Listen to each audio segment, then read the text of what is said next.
Guys, जैसा हमको पता है कि हैदराबाद एफसी 2021-22 का जो आईएसएल सीज़न था उसका चैंपियन रह चुका है। लेकिन फिर भी हैदराबाद एफसी का जो फ़िलहाल जो हालत है वो बहुत बुरा है। मतलब हैदराबाद एफसी पे मल्टीपल जो है ट्रांसफ़र बैन लग चुके हैं। तो ये ट्रांसफ़र बैन इसलिए लग चुके हैं क्योंकि हैदराबाद एफसी ने अपने बहुत सारे प्लेयर्स के जो मतलब सैलरी है वो नहीं दिए हैं, वो सारे ड्यू हैं। और उनके जो सिर्फ प्लेयर्स नहीं, उनके जो कोचिंग स्टाफ्स हैं, जो मैनेजर्स हैं, उनके भी उन्होंने जो सैलरी वो नहीं दिया है।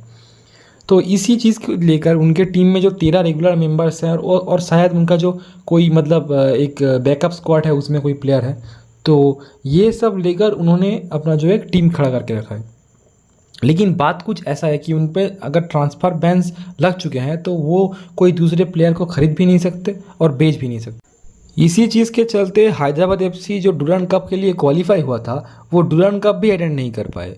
और उनके पास इतना बड़ा स्क्वाड भी नहीं था कि डुरांड कप खेल पाए। तो उनका जो 18 प्लेयर का जो स्क्वाड लगता है उनमें उनके पास सिर्फ 13 प्लेयर थे। देखिए, वो अगर चाहते तो कोई प्लेयर को लेकर शॉर्ट टर्म के लिए खिला सकते थे, या फिर उनके पास जो रिजर्व टीम था उसके प्लेयर्स को भी लेकर वो मतलब टीम में शामिल करके डुरांड में उतर सकते थे। लेकिन इससे आखिर में कोई फ़ायदा नहीं होता टीम का, क्योंकि उनके पास प्रॉपर कोचिंग स्टाफ्स भी नहीं थे और इसी तरह से टीम नहीं चलता। तो यहाँ पे दूसरे क्वेश्चन जो हमारे मन में ये आता है कि तो फिर हैदराबाद एफसी जो 2021-22 आईएसएल सीजन का चैंपियन रह चुका है वो क्या आप आईएसएल में पार्टिसिपेट नहीं करेंगे? क्योंकि उनके पास तो स्क्वाड मेंबर्स भी नहीं है उतने आईएसएल में पार्टिसिपेट करने लायक। और ट्रांसफ़र बैन लगने के कारण वो कोई दूसरा प्लेयर को साइन भी नहीं कर सकते। और दूसरा, उनके ऊपर मतलब इतना सारा मतलब रिपोर्ट्स जब मतलब पड़े हैं तो 15-20 करोड़ का उनको सिर्फ मतलब प्लेयर्स को सैलरी देना बाकी है। तो यहाँ पर अगर कोई आकर हैदराबाद एफसी को टेक ओवर भी करता है तो फिर उसके पास कुछ नहीं बचेगा, क्योंकि आईएसएल के लिए उनको तो टीम ही बनाना पड़ेगा ना। तो इसके पहले उनका जो पहले जो प्लेयर्स थे, कोचिंग स्टाफ्स थे, उनका जो सैलरी ड्यू रह गया है वो चुकाना पड़ेगा, वो भी 15-20 करोड़। उसके बाद उनको फिर एक टीम बनाना पड़ेगा, एक टीम खड़ा करना पड़ेगा, तो उसमें भी मिनिमम खर्चा तो 15-20 करोड़ आता है। और वहाँ पर हैदराबाद एफसी का जो मतलब जो प्ले मतलब जो सपोर्टर्स फील्ड में सपोर्ट करने के लिए आते हैं वो भी डिक्लाइन कर रहे हैं। मतलब अगर मैं आपको यहाँ पे एक चार्ट दे दूंगा तो आप देख सकते हैं कि हैदराबाद एफसी का जो मतलब मैच देखने भी बहुत कम लोग आते हैं। तो आखिर में जो भी हैदराबाद एफसी को टेक ओवर करेगा उसका कोई मार्जिन नहीं बचेगा। तो देखिए, ये जो क्लब्स हैं ना, ये कोई इमोशन से नहीं चलते। तो आखिरकार हैदराबाद एफसी को बंद तो होना पड़ेगा ना कोई दिन, अगर उनको एक मतलब एक मैजिक कोई नहीं हो जाता उनके साथ। तो फिर यहाँ पे बात कुछ ऐसा है कि तो फिर क्या हमारा जो आईएसएल है वो क्या अब 13 टीम्स के बजाय 12 टीम के में होगा? मतलब हैदराबाद एफसी अगर बाहर चला जाए तो यहाँ पे 12 टीम मस्त है। तो इस बार का आईएसएल क्या 13 की जगह 12 टीम का होगा? इस चीज़ को लेकर एक मतलब सवाल हमारे मन में आता है।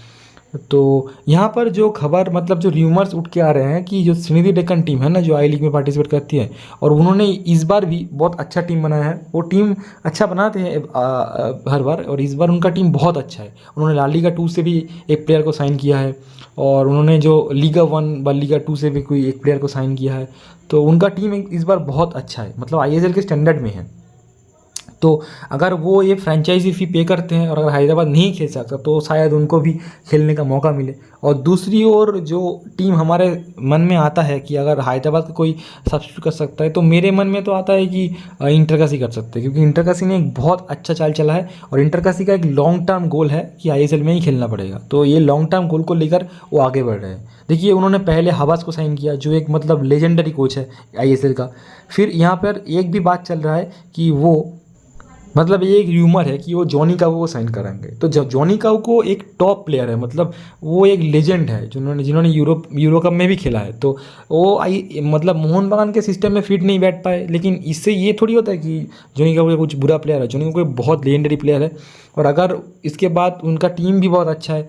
तो अगर यहाँ पर जॉनी काऊ को बैठ जाते हैं और हवस जो एक मास्टरमाइंड है अगर खेल जाता है, तो मतलब इंटरकाशी is no less than an ISL team. ठीक है, तो आई लीग में अगर उनको इस बार आईएसएल में इंटर नहीं भी मिलता, अगर श्रीनिधि भी खेलता है, तो अगले साल मतलब आई लीग का चैंपियन होके मुझे लगता है कि इंटरकाशी ही आएगा यहाँ पर। तो जैसा आप जानते हैं कि आई लीग का जो चैंपियन होता है वो आईएसएल खेलता है। जैसे कि इस बार मोहम्मडन जो आई लीग का चैंपियन था वो आईएसएल खेलेगा। उसी तरह से अगले साल अगर श्रीनिधि डेक्कन यहाँ पे आ जाता है और इंटरकाशी नहीं आ पाता, तो वो वहाँ पे क्वालिफाई करके भी चले आएंगे। तो चलिए देखते हैं क्या हुआ यहाँ पर, क्या होगा अगले समय। तो मैं आपको ज़रूर नोटिफिकेशन दूंगा।